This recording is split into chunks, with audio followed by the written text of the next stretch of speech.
it can't just be about changing the employee and helping them change. Organizations need to change around them in order to ensure that all people can thrive in this world that we live in. I mean, it's really, really important. And that includes a number of things. First of all, you use the word vulnerability. I think it really does start with leadership. I think leaders absolutely need a very different core skill set than they needed in the past. And two of those things that are so important are the ability to be vulnerable and show the entire organization and their teams that they too are suffering, that they too struggle, that their world is incredibly messy, just like their employees' worlds are messy.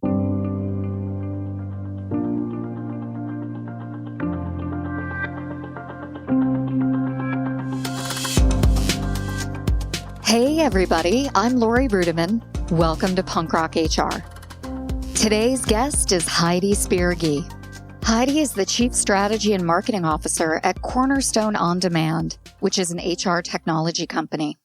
Heidi is someone that I admire and look to in real life and on Twitter and on LinkedIn. Whenever there's a new tool or trend or something that's getting a lot of hype, I'll know if it's real if Heidi buys into it. Our conversation today touches on all the good stuff: leadership, growth, learning, development, and what it's like to be human at a time where it's just crazy to even be alive. If you're wondering how to be there for your workforce and really how to be there for yourself, sit back and enjoy this conversation with Heidi Spirgi. Hey, Heidi, welcome to the podcast. Hey, Lori, it's great to be here. Thanks for having me. Yeah, it's great to actually physically see you. That's a nice blessing in this crazy time. So I'm grateful for Zoom. I can't believe those words are coming out of my mouth. Totally agree. And I'm actually a big fan of Zoom. I suffer from Zoom fatigue tremendously, but when it's used well and appropriately, I think there can be great connection. So it's fun to see your smile. Yeah. Well, listen, let's get right to it because we are living in a crazy time. And one of the reasons why I love you as a guest for the podcast is you have a unique position in the marketplace where you're a leader, you deal with customers and clients, and you've got a team of people reporting to you. So why don't you tell the audience who you are and what you do? Sure. So my name's Heidi Spirgi. I'm the Chief Strategy and Marketing Officer at Cornerstone. I've been in the talent management space and industry, largely focusing on software and consulting around talent management for over 20 years. I'm an entrepreneur. I've worked on both the vendor side, the practitioner side, the consulting side. But the common thread of my career is really helping organizations to unlock the best of their employees through emerging practices and programs and building cultures in a way that they can really ensure that people can be the best version of themselves at work, and how to leverage technology to do that. I think technology, when used appropriately and used smartly, can be an incredibly powerful vehicle to help build exciting workplaces. Well, there's a ton of good stuff in there. We can go a lot of different ways, but I always like to start a conversation by just asking, how are you doing? How's your family doing? What has this time period been like for you? And tell us all where you're based. Yeah, thanks for the question. I am doing well. I, like most people on this planet, have found it to be an extremely taxing year. I can absolutely say it has never been as stressful and as filled with change and surprises. I wouldn't be human if I didn't find it difficult. So I will be candid to say that there have been days where emotionally it's been trying, but I am incredibly blessed because I'm doing exceedingly well. My children are doing well. My son is recovering from COVID. He's 19 and blessed with good health. It's been quite a ride. We've also been through a major acquisition and a CEO change in that period of time. And I've really led a lot of the charge at our company around a lot of the DEI focus in response to the civil rights movement and Black Lives Matter, in addition to all the stuff we have going on with COVID and remote work. So it's been quite a year, but thank you for asking. Well, of course. And if I'm not mistaken, you're based in California, correct? Yes, I am. I'm actually based in Northern California in Danville, but we did buy a house in Lake Tahoe about a month ago, and that's where I am today. And I have to say, it's been a tremendous balm to a tough year. The mountains are my happy place. So that's a bright spot for sure. Well, I just think about, California is really the epicenter of so much change, right? So much is happening. And it's also where a lot of the good stuff happens. So you've been through a crazy year like all of us. I wonder what you see in terms of what's happening to the workforce. Like, what's the workforce going through right now? I mean, you have a team that reports to you, but you're also in a really unique position where you have clients and customers and you get to see into their organizations. So tell us what it's like to be employed in 2020. Yeah, that's a great question. So I think the first thing that I would say is what it's like to be employed in 2020 is it is a year of change. I think all employees, whether it be the employees that are on my team, at our company, or within our customer base who we interact with on a regular basis, are just really maxed out from change. But there's an upside to that. So when companies are very prescriptive and thoughtful about helping their employees through change and cultivating new capabilities and mindsets within their workforce and driving and building new policies and programs, people can change. People are extraordinarily resilient. And we see this. We see this in our children. We see how our children change on a daily, weekly, monthly basis. And that's still inside all of us. It's really just been all of the structures and the things that we've learned over the years that has really disabled that change function. So employees are struggling, yes, but companies that are thriving and employees that are thriving are finding ways to really adapt to the world in ways that they haven't before. So personally, I'm optimistic about it. It's been a hard year, but I think there is a path forward. And I really believe that we're learning a lot through this about how workplaces that thrive and are truly, genuinely human can help employees change and adapt to this crazy world around us. Because while 2020 may be a year of exceptional change, the funny thing is that my keynote coming into 2020 at our users conference last year was all about the unprecedented pace of change and how that's changing the work environment for employees. And then look what happened in 2020. So it's really just an acceleration and a microcosm, which I think is good because it's helping us learn new things and build new practices into our workplaces to help our employees. Well, I like that you're optimistic about adaptability and the capacity to change. One of the things that I worry about, though, is that in this weird time that we're in, we're asking more and more of our workforce, and some can respond and some can't. And I think there's a little bit of a fear about being vulnerable. What we're seeing now is that so many women are opting out of the workforce because they can't keep up with the pace of change. They can't manage their, normal heteronormative marriage, right? And all the burdens of raising children and also being leaders and executives or even just individual contributors. So I think we do have the capacity to change, but I worry about people being pushed to the breaking point and having to make tough decisions. Does that resonate with you?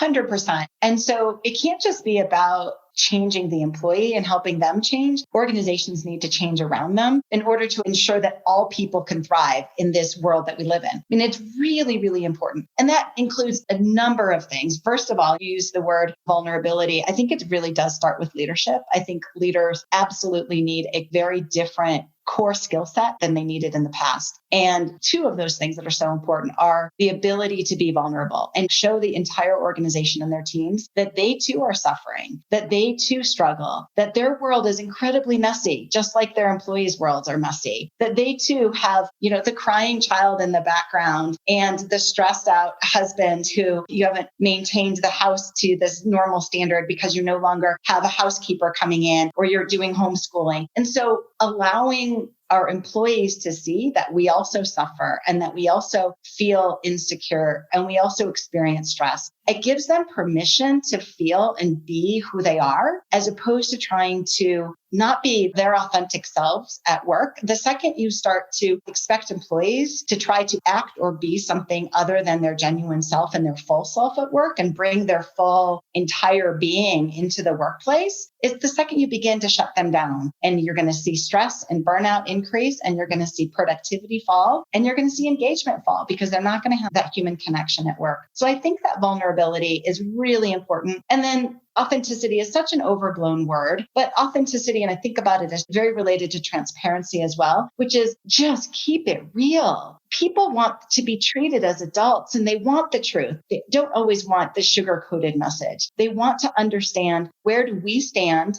as a company? Where do we stand as a team? And where do I stand as a person? And if you connect with people in a really authentic level and show them the good and the bad and the ugly, you earn just a tremendous amount of trust. And in this world, if we don't start there, then I don't think we can create any sense of community at work. And without community, to me, it's game over. because human beings, there's a deep fundamental psychological need for community inside of work and outside of work. And if you don't start with that level of transparency and vulnerability and authenticity, how are people going to trust you? How are they going to bring their own selves to work? So I think that's really, it starts there, but it doesn't end there. I mean, there's a huge number of practices and policies that I think absolutely are imperative to help people survive in this world of this pace of change. We can't just keep asking them to change without changing around them. Right. I agree with you 100% on all of this. And I love the language around transparency and vulnerability and authenticity. And I think in organizations like yours, that goes without saying, right? And it's been hard earned over the years. You've had to earn the trust of the workforce. I worry that so many individuals don't start with that baseline of trust, and then remote work happened, right? And so we put people into isolated environments. And so there's this need to kind of show up in a fake way, and it's pushing people to the brink of burnout and the brink of exhaustion. So I like your point about executives showing that they're employees too. I think that's so important and so interesting. So have you been doing that with your team? Have you been vulnerable? Have you been drinking your own champagne here? How does that manifest for you as a leader? Hi, this is Stacey Harris. And this is Terry Zipper, and we're the host of the two podcasts under the HR Huddle. On Spilling the Tea on HR Tech, we uncover the latest trends, truths, and challenges from Sapient Insight Group's groundbreaking research and our analyst insights, serving up everything you need to know about HR tech with no sugarcoating. And on HR, we have a problem. We tackle the toughest workplace challenges head on, offering you expert advice and actionable solutions to help HR leaders thrive in today's fast-changing world. Whether you want the scoop on tech or tools to solve people problems, we've got you covered. Take a listen and subscribe. If you want to become part of our community, we'd love to see you.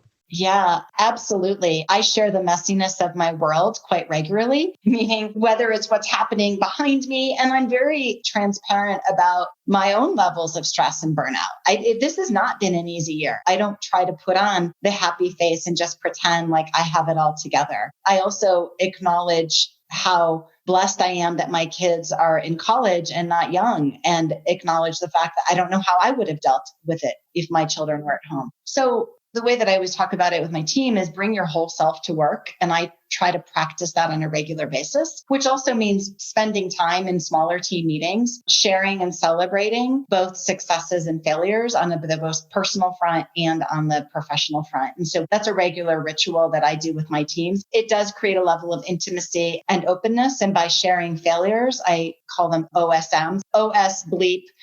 Yeah, we're rated E, so it's all good. Okay. Oh shit moments. Oh shit moments are fine. Oh shit moments. So we celebrate oh shit moments where some of them turn out and some of them don't. And it happens on the personal front and on the professional front. So it's so important. And I've been doing it. I think I've practiced it more this year than ever before, because people just need to trust and connect and understand each other and have that visibility into the human side of us and not just the work side of us. Well, that's such a good practice to recommend. Like, I love the recommendation of best practices. I think one of the things that I keep hearing from friends and clients and people in the industry is that they miss these serendipitous moments where you would just bump into somebody at the office and go, oh, hey, weren't you skiing last weekend? Or, and it just takes off into a conversation that may or may not lead to work, but feels really good. When these connections are gone, it almost makes work this old school way of getting stuff done, right? We're all in our own little pods at home and we're not connecting on a human to human level. But I also think there's opportunities to demonstrate something that I'm real passionate about, which is self-leadership, right? Before the pandemic, we're all guilty of this. We would have meetings just to have meetings, and meetings just to make people feel good,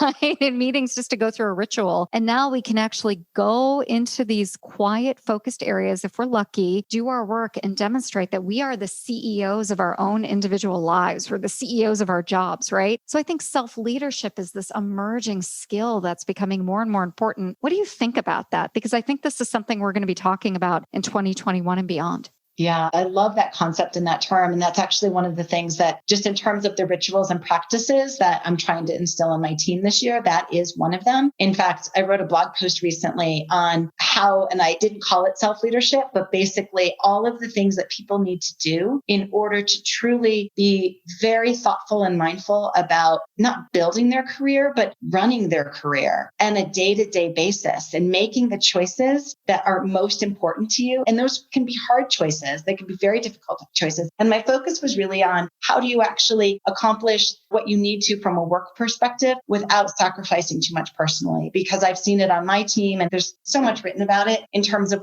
our office hours have really just extended, from 9 or 10 hours to 12 or 13 hours into weekends. And it's really not a healthy practice. So I have encouraged my team. They know they have the permission to block their calendars and go out and walk or run or do yoga or meditate or spend time with their kids or to decline meetings. We also have a practice where all of our 30-minute meetings are 25-minute meetings and all of our 60-minute meetings are 45-minute meetings, to take time between meetings, not to catch up on email, but to breathe and do those things that you need to do to take care of yourself and your family and your health. And without really that self-leadership and that being really mindful and deliberate about your boundaries and about building new practices into the workday, I think we're just going to all see our mental health, physical health, family health erode very quickly. That is really good recommendations in terms of the length of meetings. I also think that one of the things that we love, right, about connection with Zoom can also be the thing that exhausts us and drains us by the end of the day. So I wonder what you're doing to manage Zoom fatigue on your teams. And do you have any recommendations, any thoughts on that? Yeah, so a few things. So number one, all of my team knows that in the subject heading, if they're not going to be sharing slides, to put screens optional. And so that means that in advance, you can take that call walking from a car, sitting in bed without your webcam on in your pajamas. And it gives them permission in advance to plan their lives accordingly. I also have a practice with my direct reports to schedule walking meetings. If any of you have not tried that, I so encourage it. Walking meetings, don't look at each other's face, focus on what you're saying, get the fresh air, breathe deeply, get a little bit of exercise. I think the creativity and the level of connection is much stronger and the level of open-mindedness is stronger when you're moving. So I typically, when I have in-person, it's been a longstanding practice of mine, when I have in-person difficult conversations with employees, I always do it outside and preferably walking. It just opens the minds. And anyone who's a parent probably knows those sweet moments with children when they open up and are more vulnerable. And it's typically not when you're sitting at them staring across the dinner table eye to eye. So that's another thing that we do. Wait, Heidi, remind me to never get a walking meeting with you on my calendar if I'm a little worried about my performance. Hey, everybody. Chances are you've spent the past few months cooped up with your family, buried under a relentless news cycle, and with work that never seems to switch off. Millions of us worldwide are overworked, exhausted, and trying our hardest, yet not getting the recognition we deserve. It's time for a fix. That's why I wrote my new book, Betting on You, How to Put Yourself First and Finally Take Control of Your Career. It's an essential guide for how to snap out of autopilot and become your own best advocate with candid and new stories and easy to adopt steps. I wrote this book for you. I believe in you, and I would be honored if you would pre-order it today. Head on over to lorirudiman.com/books. That's lorirudiman.com/books and pre-order your copy today. My team also knows I've made it very, very clear to my extended team, turn off your camera anytime. It's not mandatory. Now, pre-COVID, pre-remote working, we did make it mandatory because those meetings were fewer and farther between. It is important and an important way to engage remote workers, but the pace with which we are living with Zoom today is with new rules. Totally. And I think we're also better at remote work. I mean, all of us have really learned. We've had like a masterclass over the past 6 months. And I find, the camera is helpful. Like you and I can see one another now. It helps with body language. We don't step on one another. But day in, day out, just to kind of catch up, you can step on people, you can have an awkward conversation, and it just helps me overcome so much fatigue. But I wonder, what do you see differently about remote work? You talked about how pre-COVID, it was a good way to check in. How has remote work changed for you over the past 6 months? Yeah, it's an interesting question. I've actually been working remotely for about the last 15 years. Now, I do a lot of travel, of course, to both customers as well as we're headquartered in Southern California, so I fly from Northern California. So I am a veteran when it comes to remote work. So for me, it has not changed so much, with the exception of the Zoom fatigue for me personally, just because it's an interesting question. I think one of the differences is oftentimes I was dialing in remotely and there would be a team in a conference room and you're not staring eye to eye. Looking at people in a conference room is far easier than staring eye to eye. There's an intensity that comes with that. It's good and it's bad. But one of the interesting things that we've seen at Cornerstone is that in many pockets of our company, areas where we can actually measure productivity, we've seen productivity increase. And that is, once again, also good and bad. It depends on how you look at it, because it's not always a good thing, because it may just mean longer hours. But a lot of the fear that we had going into remote working around, would we be able, particularly in our customer support and engineering teams, would we be able to see the same level of productivity? And the answer is absolutely yes. But what we can't forget is that is for maybe the majority of employees, but there's a subset of people out there who are suffering tremendously in this remote work environment. And I'm blessed to have a workspace that is uninterrupted and I can be focused. But there's a lot of people in this world who don't have a workspace that is conducive to remote work. As we look at re-entering the physical work space, not yet, but preparing for the when it will happen, really looking at how are we very thoughtful about accommodating all types of needs. And there are going to be employees who aren't going to want to return to work. And there's going to be employees that are desperate to return to the office. So I think that it's going to create I'm hoping, a new level of thoughtfulness and inclusion in the work environment, the physical work environment, because we're accommodating a lot of different needs. And I think that's the ideal end state here, is that we take the best of it and then we personalize the opportunities and the work environment for the individual employee. Well, I love that answer. And, as you were talking, I was thinking about, what have I personally learned over the past 6 months? And one of the things I've learned is that I too had a bias for working from home. Like, I had done it for so long, and I actually had to be patient while others caught up. And that surprised me. Like, I had to really be on guard and not rush people or get frustrated when they were bad with technology or they accidentally cut themselves off or whatever, I had to exhibit a different style of leadership and just say, okay, we're going to get through this, So yeah. You must have had that as well. You must be the Sherpa for everybody on your team. Yeah, my team snapped to it pretty quickly, I have to say. We're working for a software company. I think most of the people are pretty tech savvy, but I think what I still see as just the biggest ongoing challenge is the children at home, the children, baby, infants, toddlers. I don't think there is a secret panacea to that one. But that's one of the things we are also looking at. Is we've just rolled out a program for our working parents, because there's just a tremendous amount of nervousness amongst parents in the US. Globally, our program is US only as part of the pilot, that their kids are going to fall behind because of remote schooling. So we've developed a relationship with Sylvan Learning, and we are offsetting the price of private tutoring for all of our employees' school-age children, and then offering a deeply reduced rate after we pay for the first 20 hours of tutoring. And it's a program we're actually rolling out to our customers as well. So I think it's an example of how companies need to get creative around how they support their employees today and in the future. There's a lot of new approaches to creating a positive and inclusive work environment that I think we're being forced into getting that level of creativity to respond to such a crisis, but will have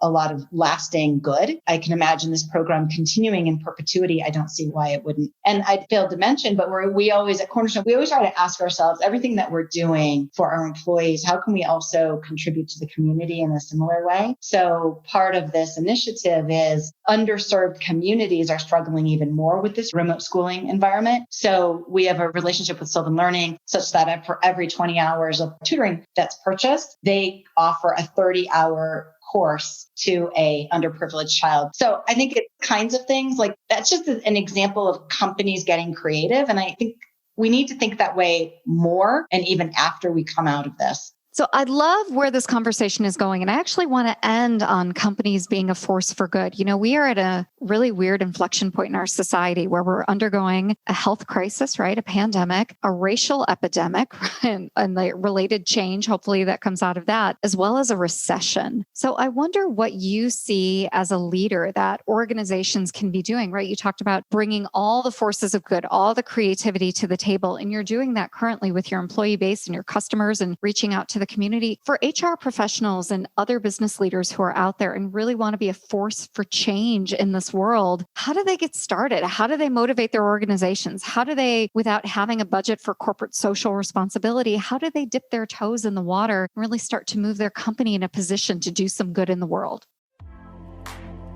Hey, it's Libby DeLucian.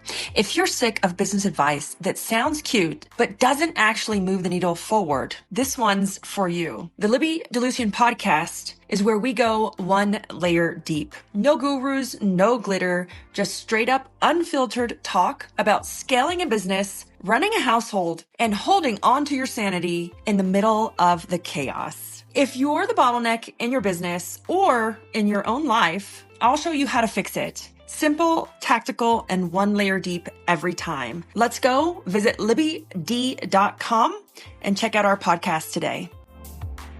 Yeah, it's a fantastic question. So part of our mission is we've been founded on the mission of helping all people become extraordinary in order to change the world. And I believe that companies have an opportunity to, if and when they create a very positive workplace environment and in a place where their employees can be fully understood and valued for their whole self, their unique self, not for their role, not for their contributions, but for who they are as a person, everything that they bring to the table, and help them be guided and coached in such a way that is highly personalized to them, not just based on the current job or even their current skill sets, but also their natural strengths that they bring to the table, that intersection between skills and passion. We know that people thrive and explode with energy and have such high levels of engagement and genuine positivity, and they're energy creators in the world and in the workplace when they are playing to their strengths and creating a sense of belonging for them and helping them feel connected and part of a community. I believe that's fundamentally the job of a CHRO and the job of a CEO as far as their employees. So I believe it starts with your employees. And when you can create extraordinary people at work and help them be the best versions of themselves, they're going to go out into the world and they are going to create change. And whether that's change in solving some of the world's biggest problems, we have some really big problems that need solving, and we need the best people and people to be their best, to be extraordinary in order to solve those problems. And companies are at the tip of the spear in trying to solve those problems. So to change the world, we have to change our workplaces to help people be extraordinary. And so it starts there, but it doesn't end there, because I also think part of the CHRO's role is also to look beyond the employee and into the community. So what I am excited about is that we are seeing companies at this point in 2020 take steps and do things outside of their four walls of their organizations in ways that they haven't before. And then beyond the community, I also think it includes changing the world is how do you engage with your customers? Do you engage with your customers in that equally authentic and vulnerable way and help build a community with your customers to be on a path together and build a mission together with them to try to change the world? That is why I came to Cornerstone ultimately, is to do that. 2 weeks ago, we held our annual global users conference. It was the first time it was global. And it was the first time it was virtual. Interesting data point that I think many in the world will find fascinating is our attendance grew by 500% year over year. And we had over 20,000 registrations, over 9,000 attendees. And that's not the story. That's interesting. But just to share the scale of it. The big risk in what you think about when you transition to an online experience is losing that human connection. And there were 3 words that kept coming up over and over again from our customers. And that was authentic, vulnerable, and connected. And that to me was unbelievable that technology as a medium to communicate and connect could actually create that. And we shifted our programming a bit to also look at how can we give a gift of hope and a gift of inspiration to our customers. And so we had Viola Davis and Emmanuel Acho and Adam Grant speak. And there was a live chat that was occurring during the live keynotes. And it was like being able to read people's minds. It was so moving, Lori, to read how people were responding to what they were hearing and experiencing and these breakthroughs of thinking and thought and mind and heart that people were having. It was very humbling. And so I share that as an example of how you can create good, and CHROs and CEOs, leaders, businesses can create a tremendous amount of positive change in the world by being creative and being thoughtful and trying to instill that sense of connection and vulnerability and be a leader for positive change. I mean, some people could claim that we had too much focus on DE&I. We had 2 of the 3 of our keynote speakers were Black. There's all kinds of things you can do to throw, but we're trying to drive positive change in the world. And I think it was a big success. So just an example for other leaders to perhaps consider. Congratulations on that. And Heidi, I'm not surprised. I've been to your events. They're always terrific. So for me to hear that people thought it was engaging and they were connected and there was authenticity does not shock me at all, and actually reaffirms the reason why we've been partners and we've had fun together over the years. I mean, Cornerstone is just an amazing organization. And it's always really fun to catch up with you. Thanks for doing a deep dive into your thoughts on leadership today. I really appreciate it. If people want to connect with you, what's the best way to do that? LinkedIn. Connect with me on LinkedIn or following me on Twitter. Well, we'll make sure to include both of those in the show notes. And thanks again for being a guest today. Great. Thank you so much, Lori, for having me. It was great fun. You're welcome. Take care. Hey, everybody. I hope you enjoyed my conversation with Heidi Spirgi. Now, you can find all kinds of resources in the show notes. And the best place to go for that is lorirudiman.com/punkrocHR-134. It's a real honor and privilege to come to you weekly. I don't take that for granted. So thanks for listening, and we'll see you next time on Punk Rock HR.